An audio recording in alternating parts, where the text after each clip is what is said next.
Seja bem-vindo ao capítulo 8 da primeira temporada do The Chosen, um podcast The Chosen Espírita Brasil. Oi, pessoal. Bom dia, galera. Olá. No capítulo de hoje, nós vamos falar sobre o 8º capítulo da primeira temporada, o último capítulo da temporada, chamado Eu Sou Ele. E um capítulo, o que vocês acharam, pessoal? Quem chorou aí? Eu chorei. Eu chorei. Nossa, aí, o que te emocionou? Daqui a pouco, né? Então vai falar o quê? Só que emocionante. Começa onde o capítulo? Conta de comédia, Nicolas conta. Primeira coisa, já vou entrar nessa... Já quer? Fazer o comentário? Faz o comentário. Desse início. O que é? Porque começa com essa cena aqui, ó, do ele conseguindo a terra, né? E de repente ele fala que ele é o escolhido. Não é eles que escolheram Deus, porque eu achei interessante que no começo eles falam, né? Por que você escolheu esse Deus? Né? Tem uma pessoa chegando, eles estão chegando na terra, que é a terra de Canaã, né? E aí eles estão procurando água e compraram, o cara falou que comprou, qualquer preço que ele pagou era caro demais. E aí ele fala assim, gente, por que você escolheu esse Deus que quebrou sua perna, que não te bota atrás de uma terra que não tem água? Pra que você escolheu? E aí a água começa a jorrar, mesmo ali não tendo água, e ele fala, não, foi ele que escolheu a gente. Então, comentários disso aí. Eu achei interessante, porque que começou isso? Então, fui estudar. Ali era Samaria. Samaria é o nome da região montanhosa do Oriente Médio. E aí eu vou ler uma parte aqui, então, que eu achei interessante. É constituída pelo antigo reino de Israel. Conta-se na história relatada pela Bíblia que os israelitas dividiam-se em 12 tribos, decorrentes do nascimento dos 12 filhos de Jacó, que então começa com essa cena de Jacó, né? Filho de Isaac e neto de Abraão. Após a morte do rei Salomão, cerca de 930 a.C., as 12 tribos, então, elas se separaram. 2 tribos formaram o reino de Judá, com sede em Jerusalém, e aí essas 2 tribos deram origem aos judeus, e as outras 10 tribos formaram o reino de Israel, que teve como capital Samaria. Então, os samaritanos não são considerados judeus, mas descendentes dos antigos habitantes do reino de Israel. Eles são considerados uma raça, ali naquela época, uma raça impura por serem resultado da mistura de judeus com estrangeiros que ocuparam a sua terra. Então, essa é a explicação de por que quando Jesus vai encontrar a Samaria, a samaritana, quando ele sugere passar ali, né, pelaquela região, todo mundo, os discípulos falavam, os apóstolos falavam, não, nós não podemos passar não, você está brincando, né, porque realmente tinha uma rixa ali entre os samaritanos e os judeus. Essa é uma coisa que o Espiritismo quebra muito, né, porque a gente entende que nós vamos encarnar uma hora na Samaria e uma hora na Judéia, né, uma hora na Alemanha, outra hora na Israel. Etiópia, né? Então, assim, nós não somos aquele país, nós não somos aquela raça. Nós somos espíritos, nós somos filhos de Deus. Sequer terrenos, a gente pode falar que a gente pode ser que a gente tenha que reencarnar em outro lugar. Então, isso dá um sentido de família universal, né? Cada vez que a gente vem em um lugar. Eu precisava ir para o Japão, por exemplo, para aprender a ser mais organizado um pouquinho. Nossa. E também dá um sentido de necessariamente sermos construtores da paz. Afinal de contas, nós somos os herdeiros dessa terra, nós somos os herdeiros de todos os países, e desse modo, se nós não queremos, né, se nós não quisermos nascer em um país em guerra, se nós não quisermos nascer em um país com muitas dificuldades, nós temos que construir a paz universal, a paz do planeta, né, enquanto seres humanos aí. Não é uma coisa que é só o meu país que importa, é só... É interessante que existia racismo desde essa época, né? Sim. E graças a Deus nós já superamos. Graças a Deus, ficou muito para trás, 2000 anos depois. Graças a Deus. Tudo isso acabou. Então, os samaritanos, né? Com samaritanos. Não, é bom. Tipo assim, nossa, Jesus passar na Samaria, que absurdo, esse povo é tão preconceituoso. Aí você vai passar em São Paulo, vamos passar na Cracolândia, se Deus me livre, o povo entrar nesse lugar. Pelo amor de Deus, né? Que lugar perigoso e cheio de pessoas ruins, é a mesma coisa, a gente continua. E assim, e já então, diante disso, o quanto Jesus foi, na verdade, assim, unificador desde o início. Porque ele não só, né? Porque nós vamos ver que ele vai passar pela Samaria e vai conversar lá com a mulher de Samaria, lá no poço. Então, não só ele rompeu essas barreiras do racismo da época, mas também ele indo para conversar com uma mulher de Samaria, né? Então, também transpondo as barreiras não só do racismo, mas também de um sexismo, né? Que também havia muito forte na época, né? Também só na época. Também só na época. E graças a Deus também já esperamos. Então, E uma coisa assim, parece que junta, se a gente fosse pegar ali, né, todos os preconceitos que poderia ter na época, tava tudo naquela situação, né? Samaria, uma mulher e a condição daquela mulher, né? Porque logo que passa essa cena que o Rodrigo descreveu para nós, aí já vai para a época do Cristo mesmo, né? E mostra ali essa mulher, essa Samaria, chegando pro marido dela e solicitando que ele assinasse o divórcio, né? Que segundo o Pentateuco, da época, você poderia divorciar apenas se né, houvesse uma traição. E aí, isso é bíblico mesmo, né? Tem os relatos bíblicos que aquela mulher, essa samaritana, ela já estava no seu 5º casamento. Então imagina ali, né? Naquela época ali o divórcio era, né, uma atrocidade, né? Imagina. Então, uma samaritana, mulher samaritana e 5 casamentos aí nas costas, né? E daqui a pouco nós vamos falar mais sobre isso, mas ela mesma, né, quando Jesus chega, ela fala assim, né, tipo, você não sabe quem que eu sou? Né? Quando ela falou, deixa eu passar minha história aqui pra você. Você não tá entendendo, né? Ela não podia pegar água junto com as outras mulheres. Agora já começou com uma dúvida aí, porque quando a gente foi assistir, apareceu lá, 26 depois de Cristo, ele já foi a época que ele foi conversar com ela. Como é que foi isso, assim? Por que 26 depois de Cristo? Ele não começou com 30 anos? Como é que foi? 26 depois de Cristo, Jesus com 30 anos. O que acontece? Quando a gente pega para estudar a era cristã, antes de Cristo, os romanos contavam o tempo a partir da fundação de Roma, né? Então, já no século VI da era cristã, o Papa da época pediu para um monge fazer um calendário que fosse de acordo com o nascimento de Cristo. O Dionísio. Para o Dionísio. E aí, ele foi montar esse calendário e depois de um tempo, com estudos, descobriram que esse calendário de Dionísio não era compatível com alguns acontecimentos da época romana. Inclusive, que Jesus teria nascido por volta de 4 a 5 anos antes do início da era cristã. Do nascimento de Cristo. Jesus nasceu antes do nascimento, né? E aí, para não mudar todos os registros de tudo que já tinha acontecido até então, eles...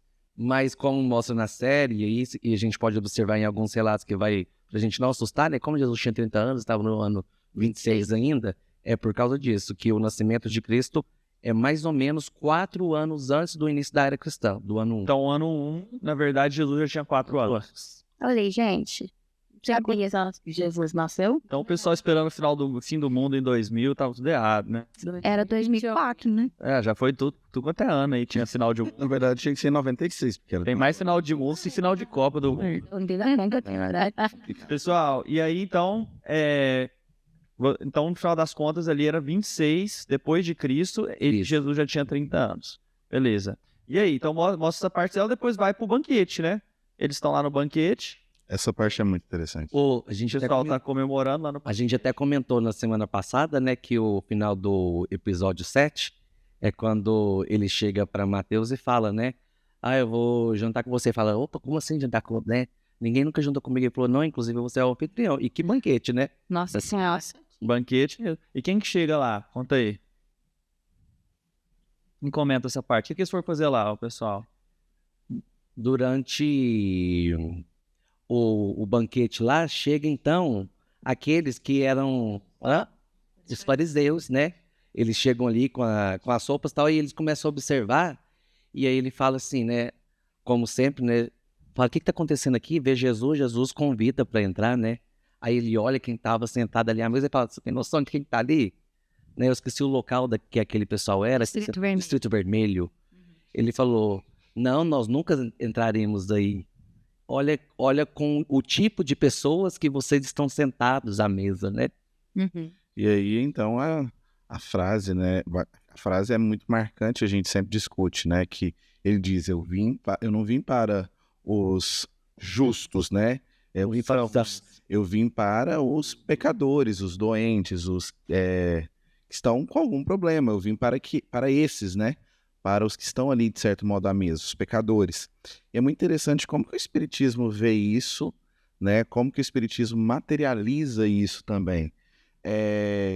Eu acho que tem eu não vou me lembrar do livro agora de Emmanuel, mas está aqui no celular, daqui a pouco eu olho a fonte, que ele faz uma reflexão sobre a mediunidade. Que os médiums, eles não são pessoas superiores ou perfeitas, e que justamente a mediunidade ela também vem para os doentes. Ela vem através dos doentes também, né? Assim como Cristo. Ele veio nos curar, ele veio trazer a boa nova, e a mediunidade, que também é um trabalho muito bonito, ela também tem esse caráter, né? Ela não escolhe se é um pecador, se é um rico, se é um pobre, se é um cobrador, se é um devedor. Todos nós estamos aí aptos a desenvolver o trabalho mediúnico. Então, acho que esse paralelo também é muito interessante que o Espiritismo faz e que Emmanuel faz quando comenta sobre essa passagem. Tudo bem, e aí, depois alguém tem alguma coisa a comentar desse banquete ainda? Alguma coisa que marcou? Aí ele passa para aquela cena em que o Nicodemos está sendo vestido pela esposa. Eu achei que tem um simbolismo interessante aí, né? Porque quem veste a parte ritualística, quem coloca nele ali a roupa, é a esposa, né? Aquela roupa representa o quê? Representa todo o ritual judeu, todo o peso do judaísmo ali, que ela está colocando sobre ele. Ela representa o quê? A família, a vida anterior, a vida pregrécia que ele tinha. Enquanto ele queria era tirar aquelas roupas, aquelas vestimentas, para seguir um novo mestre, para seguir um novo Cristo. E ele estava nessa dualidade. Então, eu gostei dessa cena. E a esposa reforçando, né, simbolicamente, reforçando todos o status que ele tinha dentro do fariseu. A importância Dos fariseus, a importância que ele tinha, o papel que ele tinha, né? Inclusive, em alguns momentos, ela até assim, inflando o ego dele, dizendo assim, você vai preparar seu discurso? Não, acho que eu vou improvisar. Não, mas se você está improvisando, seu discurso é maravilhoso, né? Se você preparar também o discurso é maravilhoso também. Então, agora você imagina ali, né? O ego dele enquanto indivíduo, enquanto espírito, em que a esposa, que é a pessoa amada, durante muitos anos, as pessoas que o respeitam, o lugar que ele ocupava como sábio, etc., para chegar no momento, de fato, né, com toda essa roupagem dessas circunstâncias, para quando Cristo convida ele e ele chega nesse momento de decidir, ele tem que deixar tudo isso para trás, porque não teria como ele ganhar as duas coisas. E eu acho que em alguns momentos da nossa vida a gente tem que fazer uma escolha, né, principalmente relacionado muitas vezes ao estilo de vida, a hábitos que você vai manter, aos estudos, né, sistematizados da casa espírita. Você tem que fazer uma escolha muitas vezes. E aí você se coloca numa situação de que não dá para ganhar tudo, né? Às vezes, o Nicodemos, ele não conseguiria manter o mesmo status, a mesma posição, a admiração da esposa, né, entre a família, entre os fariseus, e seguir o Cristo dentro das suas nas suas caminhadas, na divulgação da Boa Nova. Isso era impossível de ser feito, de se fazer. E eu fiquei pensando assim, que na verdade a escolha, você tem que, de fato, pensar não naquilo que você está ganhando, mas também no que você está perdendo. E é um outro jeito de olhar para isso, né? E quando Nicodemos, vou um pouquinho à frente agora, vou ter que invadir um pouquinho à frente do capítulo. Quando ele se vê escolhendo ficar e não seguir o Cristo, aquilo foi tão doloroso, porque, na verdade, ele estava escolhendo perder aquilo. Perder a oportunidade, naquela encarnação, de fazer a grande transformação da sua vida, que não foi feita pelos estudos que ele professava entre os fariseus. A grande transformação dele foi o encontro com Cristo naquela vida. E aí, quando ele se vê perdendo isso, perdendo estar próximo do magnetismo do Cristo, perdendo talvez finalmente encontrar aquilo que ele buscava enquanto ser. Ele chora copiosamente. Aí o Cristo fala assim, nossa, você chegou tão perto.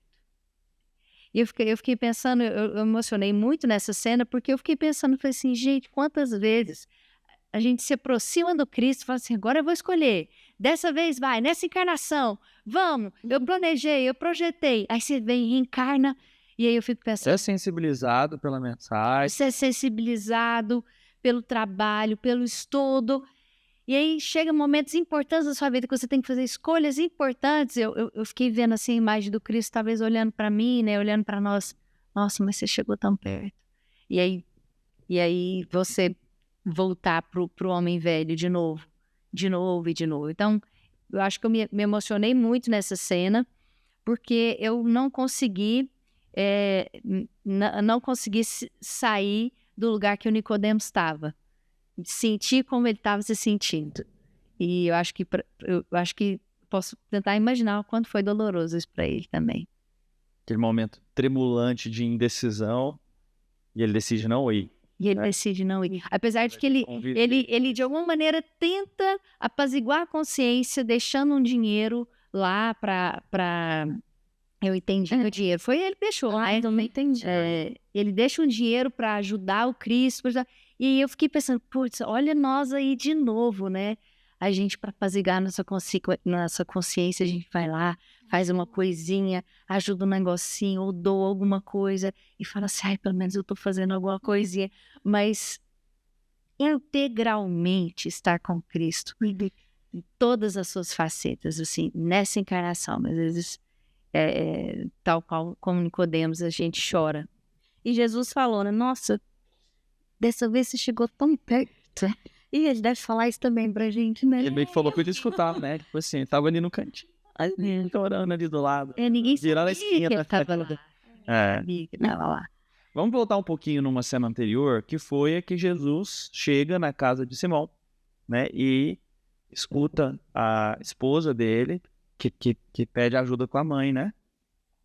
E aí você vê que Jesus realmente veio para curar até as sogras.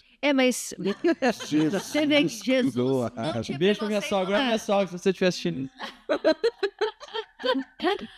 Mas assim, olha que interessante a visão do Cristo. Tá lá Simão super preocupadão, né? Ele ainda fala, né? Jesus, eu sou o único casado. Sou do único casado, família aqui. Você acha que eu tinha que escolher só solteiro pra ir comigo? E aí, às vezes, eu fico pensando assim, nossa, quando a gente vai viajar pelo espiritismo, fazer algo assim nesse sentido, eu fico pensando, nossa, mas tem os meninos, aí tem isso, tem aquilo, não sei o que da casa, né? E aí, eu acho que Simão estava preocupado, ainda mais com a sogra doente em casa. E Jesus é tão fantástico, que até nisso ele se preocupou, né? E eu fico pensando, de novo, assim, fazendo essa analogia, é impossível não pensar o quanto, assim, quando a gente sai também em prol do Cristo, nas nossas tarefas, o quanto o Cristo também está cuidando dos nossos, assim, da nossa família, daqueles que ficam. Eu achei muito simbólico, né? Porque ele exterioriza isso para a esposa de Simão, né? Que ele fala, como que eu vou querer ter o Simão ao meu lado, sendo que a preocupação dele, né? Como se fosse assim, né? Ele tá com a cabeça aqui dentro da casa dele, com esses problemas que ele tá vivendo. Né? Então, eu pensei nisso na hora, Gabi, que você falou, né? E às vezes quando a gente sai, a gente acha que a gente tá saindo para fazer algo pelo Cristo, mas Cristo tá ficando, né? Ele tá amparando, né? Ele tá dando as condições para que nós façamos em nome dele, mas ele também está amparando quem fica, né? Isso para mim foi uma simbologia muito grande, né? Dele chegar e falar, olha, eu não posso ter comigo alguém que é tão importante, sendo que nesse momento a preocupação dele vai ser maior do que...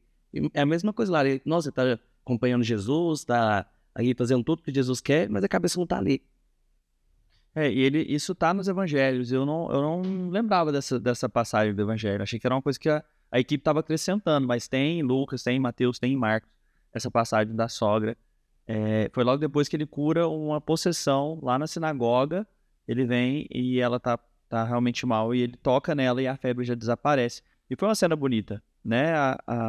A a cena dele orando e pedindo a Deus e ela sendo curada, assim, achei que foi... Não, e tá exatamente assim no Evangelho. Se você for ler na Bíblia, fala que Jesus tira a febre dela, ela levanta e serve-os. E vai servir eles.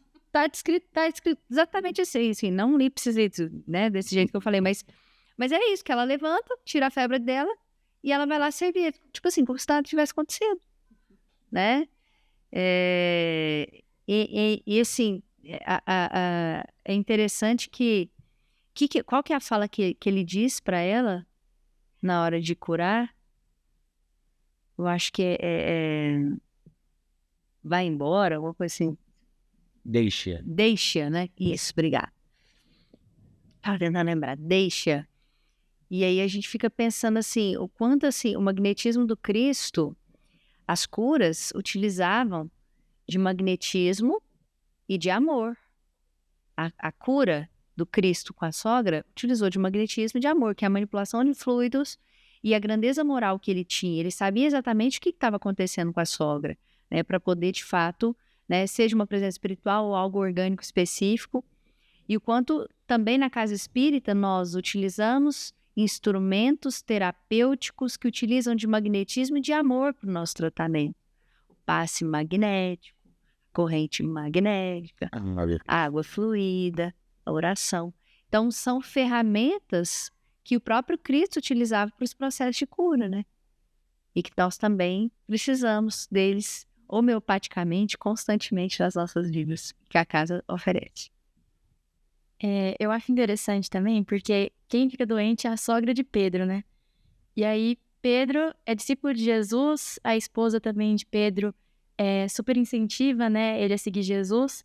Então, assim, os crentes, né, a gente que segue Jesus também, tenta seguir, também a gente fica doente, né? E a gente tende a revoltar muitas vezes, né? Mas, nossa, eu tô fazendo a minha parte, ainda fico doente, ainda acontece alguma coisa na minha família, algum problema financeiro. Só que, assim, a gente não tá isento de problemas, né? Porque a gente vive na Terra, é uma planta de provas e expiações. Então, a gente tá aqui para enfrentar esses problemas, né? Somos espíritos, igual o Rodrigo tinha ressaltado no início, que a gente pode nascer nessa vida aqui na Terra, mas em outra vida em outro planeta, em condições piores ou melhores, enfim. Mas que eles também sofreram e como que a gente sofre, né? Eu acho que é uma reflexão. A série, inclusive, discute isso. Em vários outros momentos, vai ter um novo momento em que a série vai discutir isso, né? Com o problema que eles encontram. Só que o próprio Simão, ele tem vergonha de pedir a Jesus. E isso é outra coisa, assim, isso acontece em vários outros momentos da série. Aqueles que o seguem não queriam que ele ficasse fazendo coisas para eles, né? Manipulando ou usando da proximidade com Jesus para conseguir favores, né? E algumas vezes, quando eles pediam, Jesus, assim, achava a expressão, não sei qual expressão exatamente, mas assim, ele estava pronto ali para ajudar, mas precisava que eles quisessem aquilo, que eles estivessem prontos para pedir também. Pula para 2000 anos depois e a gente fazendo quase que o contrário, né? Ou melhor, fazendo o contrário, utilizando da proximidade com Cristo, né, do Espiritismo, para talvez ter favores. Mas eu acho muito interessante essa sua observação, porque estar trabalhando com Cristo, estar trabalhando pelo Cristo, não isenta de dificuldades, muito pelo contrário, né? Quantas dificuldades Pedro vai enfrentar até mesmo depois com a Casa do Caminho, que eu sempre confundo mansão. Eu acho que todo mundo confunde, né? Mansão do Caminho com Casa do Caminho. Mansão em Salvador. Exato. Quantas dificuldades eles vão ter, né? E eu acho, só que uma fala de um amigo certa feita, eu acho que mudou muito, ou tende a mudar muito essa minha compreensão, que agora a gente tem instrumentos melhores para lidar com essas dificuldades, né? Isso é consolador. Nós temos instrumentos, porque as dificuldades vão vir, elas vão existir, só que parece até clichê falar que não vem fardos pesados para ombros fracos. Na verdade estamos preparados para, né? Ou devemos estar preparados para isso. Cal, você falou uma coisa aí, mas eu pensei de outra forma também, da gente analisar, que é o seguinte, que às vezes a gente fica tentando pesar dores, né? Sim. Que toda dor, ela é uma dor. Independente se você acha que a sua é maior que a do outro, enfim. Porque às vezes a gente pensa assim, nossa, eu vou reclamar, tem tanta gente passando por coisas piores. Então, a sua dor não é pequena, né? É a dor que você está sentindo. Então, a gente reconhecer isso também, porque às vezes nós não temos esse reconhecimento sincero, a gente não pede para, não roga a Jesus ali, né? Uma coisa que para nós naquele momento ali está sendo uma dificuldade, para ele nos auxiliar, às vezes nem a retirar a dificuldade, mas ajudar a passar por ela. Não, eu acho que a gente tem que aprender muito isso, a não diminuir as nossas dores, reconhecer que elas existem e trabalhar, né? Sim. Muito bem, queria voltar um pouquinho mais ainda na história, antes da gente ir para a parte do poço, que eu acho que é a principal. Porque tem uma cena dele com Ezequiel, o Samuel, que conversa com ele que está achando um absurdo, porque Jesus disse que é o Filho do Homem. Ele declarou que era o Filho do Homem. Isso vem de uma passagem agora, sim, do Ezequiel, né? E o Filho do Homem ele é utilizado na Bíblia para se referir ao Messias que viria. O Messias seria o Filho do Homem. Tá? E é utilizado para falar sobre um ser de luz, né? O Espírito de verdade, de maneira geral, no Velho Testamento. Então, a partir do Novo Testamento, quem invoca esse nome é o próprio Cristo. O Cristo fala, eu sou ele, tem a ver com isso. Eu sou ele, eu sou o Filho do Homem. Eu sou aquele que desde o Velho Testamento, desde Ezequiel, vinha sendo dito a vocês que viria. E então, eu achei essa passagem muito profunda, porque é algo que foge, às vezes, ao nosso entendimento. Por que Filho do Homem? O que significa essa expressão Filho do Homem? Vocês têm essa curiosidade, assim? Vocês conheciam isso? Eu não sabia que tinha tanto na própria Bíblia, antes, que já vinha de vários profetas usando essa expressão. O homem José.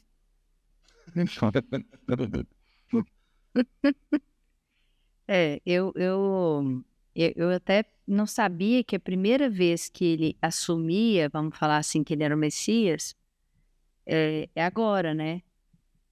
Quando ele fala que eu sou ele para a samaritana. Eu acho que você vai querer falar algo antes da gente falar da samaritana? Vamos, eu acho que a gente tinha que comentar um pouquinho, porque ele começa a brigar ali com o Nicodemos, né? Nessa parte de...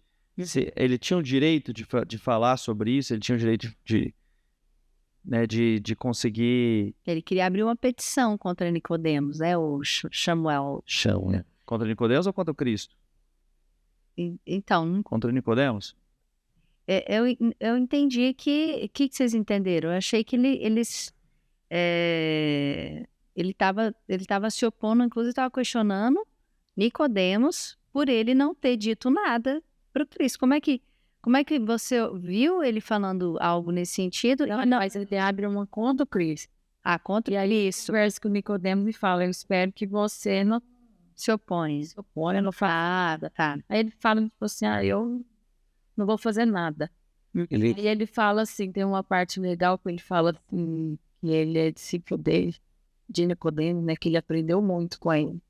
E aí ele fala assim também, na verdade você não aprendeu nada. não aprendeu nada. Achei interessante. Só que ele fica decepcionado dele estar perseguindo Jesus, né? O Messias.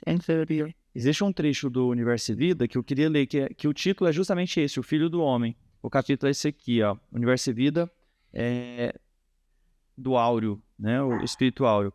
O Cristo Jesus, Senhor da verdade e da inteireza, foi o único Espírito absolutamente completo, com todas as suas faculdades plenamente desenvolvidas e em perfeito funcionamento, que se materializou totalmente na Terra, assumindo por inteira a biologia e a morfologia de um homem, com tudo que compõe o organismo humano, sem faltar absolutamente, personificando o modelo físico e espiritual perfeito por excelência do homem sapiens, na futura e mais elevada conformação biomentofísica que atingirá quando chegar ao seu mais alto grau de evolução terrestre. Foi por essa razão que Jesus se intitulou, com a mais plena verdade e a mais inteira justiça, o Filho do Homem.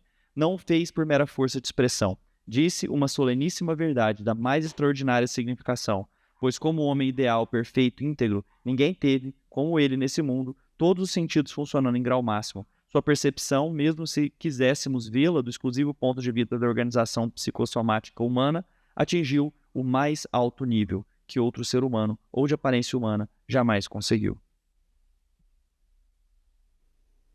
Então, achei muito legal, assim, o grau de perfeição que ele estava simbolizando. Vamos para a cena do poço? Vamos. Depois dos comentários do Luke e da Leia aí, latidos. E aí ele encontra finalmente a samaritana no poço. O que vocês sentiram, gente, nessa cena? Olha, ela fala assim, nossa, que a sede não faz, né? Pra ele estar conversando com ela aqui. Primeiro ali, eu achei interessante que vem mais uma vez, né, casar com a cena do banquete, né, que ele fala que ele está aqui para os doentes e não para os sãos, que ela tenta, né, apresentar todos os motivos para que ele não estivesse conversando com ela, né? Ele fala, o que você está fazendo aqui essa hora, né? Tipo, o sol queimando, rachando a sua cabeça, tá aqui essa hora. Ela fala, eu não posso frequentar o poço com as outras mulheres. Aí ele vai falar, né? Que é aquilo que a gente estava falando no início. Ela era uma mulher, ela era uma samaritana, estava no 5º casamento. Então, e aí é interessante porque vai ser aí que vai descortinando toda essa questão, né? De ser filha, Gabi que acabou de Desculpa aí. plotar ali, de ser filha do homem, de ser o Messias e tudo mais, porque ela conversando ali, né, falando, aí quando ele solta que ele sabia de alguma coisa, ela fala, tá bom, então você é um dos profetas, né? E aí quando ele começa a falar pra ela, tipo assim, né, não adianta você me apresentar todas essas motivações para não estar aqui, eu sei exatamente onde eu estou, eu sei exatamente com quem eu estou. Então, da forma que foi construída a cena, como se fosse, né, que ela vai se abrindo para aquilo ali, né, parece assim, no começo ela tá muito arredia, no começo, você é só mais um profeta, o que você quer aqui? E depois, que quando ele vai falando, a expressão dela vai mudando, né? Ele fala, não, eu tô aqui porque isso aí vai matar sua sede agora. A água viva que eu vou te trazer, você não terá mais sede. Então, para mim, a feição dela nesse momento mostra muito, né, que a transformação que aquelas palavras e como estava fazendo sentido na vida dela. Um destaque para a atuação ali dela, que eu achei a atuação dela fantástica, né? Ela descreve, ela transparece tudo aquilo que eu pelo menos como eu entendo essa samaritana. E Jesus, é interessante que Jesus tem essa perfeição descrita aí por Áureo, inclusive no intelecto, na oratória, na lógica. Quando a samaritana questiona ele, que vem a ser essa água viva? Aqui no livro Boa Nova, no capítulo 17, fala Jesus na Samaria, traz esse diálogo do Cristo com a samaritana, e assim, sucintamente, ele explica que ele é o Messias. A partir disso, mulher, água viva é aquela que sacia toda sede, vem do amor infinito de Deus e santifica as criaturas. Então, ali naquele momento, ele coloca, este poço de Jacó secará um dia. Então, no leito de terra, onde agora repousam suas águas claras, a serpente poderá fazer seu ninho. Não sentes a verdade de minhas afirmativas, onde a tua sede todos os dias? Fora isso, né, nós falamos aqui do magnetismo, o quanto a presença do Cristo também ela deve ter se sentido imersa ali naquele campo magnético de amor, que já a priori deve ter sido um susto para ela ter aquele homem falando com ela naquele momento ali do poço, né? E aí eu não sei se eu já posso trazer uma parte Pode, do livro para nós, que aí vem a cena que nós vimos aí no capítulo, e aí no Boa Nova, Tiago e André, que estavam junto com Cristo, vêm então exaltar, enaltecer aquilo que o Cristo tinha feito. Inclusive, falando assim, nossa, mestre, olha aí, o senhor já está divulgando a Boa Nova, inclusive para samaritanos. Lógico, aqui do meu jeito que eu entendi, né? E aí, eles exaltando as conquistas que Jesus tinha alcançado. E aí, olha só o que o Cristo responde, então, para eles. Antes de tudo, né? Quando eles saem para buscar alimento, etc., fala assim, olha aqui, Cristo, agora vamos lá comer. Ele fala assim, antes de tudo, meu alimento é fazer a vontade daquele Pai misericordioso e justo que a este mundo me enviou, a fim de ensinar o seu amor e a sua verdade. Meu sustento é realizar a sua obra. Então, ele não estava interessado nas conquistas de quem que ele estava convencendo ou quem não estava convencendo, mas simplesmente ele queria divulgar a boa nova. E aí, olha só, só para a gente ilustrar aqui. Levaremos para Cafarnaum, os discípulos dizendo, mas este triunfo, porque é incontestável que obtivestes aqui entre os samaritanos um dos nossos maiores êxitos. E aí, Cristo sorriu e disse assim, não é isso propriamente o que me interessa. O êxito mundano pode ser uma ondulação de superfície. O de que necessitamos em todas as situações é entender o que o Pai deseja de nós. Como todo seu anelo é o do bem, eu trabalho, mas sem me prender ao anseio das vitórias imediatas. Para eles, né, que estão ali com a visão terrena, para quem não consegue ver a vida eterna, para quem não consegue ver a visão dele, aquilo era um sucesso estrondoso. Ele estava nem aí para sucesso estrondoso. Exatamente. Talvez uma alma que ele conquistou ali na viradinha da esquina que ninguém anotou, para ele tinha um sentido melhor por fazer parte da jornada dele, né? Ele estava preso à vontade do Pai. À vontade de Deus. Isso, de passar a mensagem de Deus. E ele até, assim, só para a gente resumir,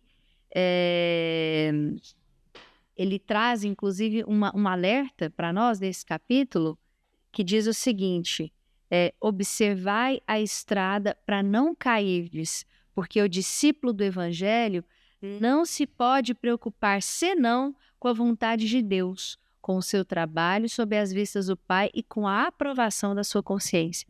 E eu fico pensando, às vezes, assim, a gente divulga Boa Nova e quando nós temos essa oportunidade, e aí, às vezes, chega alguém e dá um depoimento legal. Nossa, depois dessa palestra, Rodrigo, que você deu, eu fiquei assim, aí às vezes nosso ego fica de novo, né, inflado e fala, meu Deus, olha só o que eu estou fazendo, que eu consegui convencer fulano, beltrano, ciclano, assim como os discípulos ali também. Ou então comemorações assim, né, de fulano ir para esse centro espírita e não para aquele, para o meu centro espírita, né, ou porque se tornou que seja espírita e não de outra religião, assim, é uma comemoração de onda de superfície, né, porque a gente ainda não, frequentemente não entendeu o negócio do Pai, a transformação de alma para sempre, a mudança de comportamento, a mudança de jornada, né? Então é isso que importa, e não a superfície, o nome e o detalhe. E ele chama ainda mais a atenção dos discípulos, que quando os discípulos começam a enaltecer muito aquilo que tinha acontecido, ele fala assim, acaso poderemos admitir que já somos compreendidos? Pronto, tarefa está pronta? E aí existem várias cenas aqui no Boa Nova de pessoas que de alguma maneira entraram em contato com as mensagens do Cristo e, na verdade, estavam falando mal. Nossa, você viu aquele louco, aquele assim, aquele assado? Então, assim, mostrando que aquele recorte era realmente... Não era o jogo inteiro. Exato. Pessoal, nós estamos na hora da gente encerrar, então quem quiser deixar mais alguma mensagem sobre esse capítulo que tocou o coração, agora é a sua hora. Eu, finalizando essa parte que eu achei interessante, já fica um convite para a segunda temporada, né? Que os discípulos, então, né, mesmo assim, né, entusiasmados que eles estão, eles falam assim, então agora nós vamos começar de vez, né? Então agora a gente pode já... Podemos bombar? Podemos explodir nas redes? As pregações, agora a gente já pode ir. Posso compartilhar nas redes sociais agora? Posso se inscrever nesse canal da TV? Então dica assim, aí, pelo menos eu, primeira vez que eu assisti esse episódio, eu falei, já quero ver a segunda temporada. Porque se os discípulos estão tão animados, vamos ver o que eles vão aprontar. Mal eles sabem. Tem que vai ser. Mas alguém, pessoal, quer deixar uma mensagem final? Eu queria falar da água viva, porque eu acho que para mim isso é uma das coisas mais marcantes, né? Que Jesus fala. Eu Eu acho que nós temos muita sede, né? Dentro da gente. Nós vivemos sempre com essa sede. E a gente, maioria das vezes, procura matar a sede com águas erradas. E o dia que a gente realmente entender que é a água de Jesus que não vai deixar a gente nunca mais com sede, isso vai fazer uma diferença muito grande nas nossas vidas.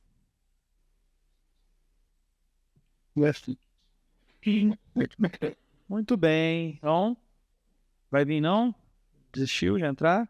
Pessoal, vamos terminar então com a cena final do The Chosen, uma cena belíssima, né? Deles se abraçando, deles começando a jornada. E aí o plano mostra, assim, eles realmente indo em direção às cidades, eles começando a pregação e a coisa se materializando e começando a acontecer. Bonitíssimo, lindíssimo. É uma trilha sonora maravilhosa. E aqui a gente termina também a nossa primeira temporada, mas a gente continua semana que vem do mesmo jeito, vai demorar igual eles um ano para postar outra temporada. Agora, na verdade, eles estão lançando a 4ª temporada, então a gente tem muita coisa para poder falar. E a gente tem aprendido bastante aqui. É lógico, nós estamos aprendendo, nós estamos conversando aqui. Pode ser que a gente tenha falado alguma besteira, alguma coisa que a gente não pensou. Coloca aí embaixo pra gente nos comentários.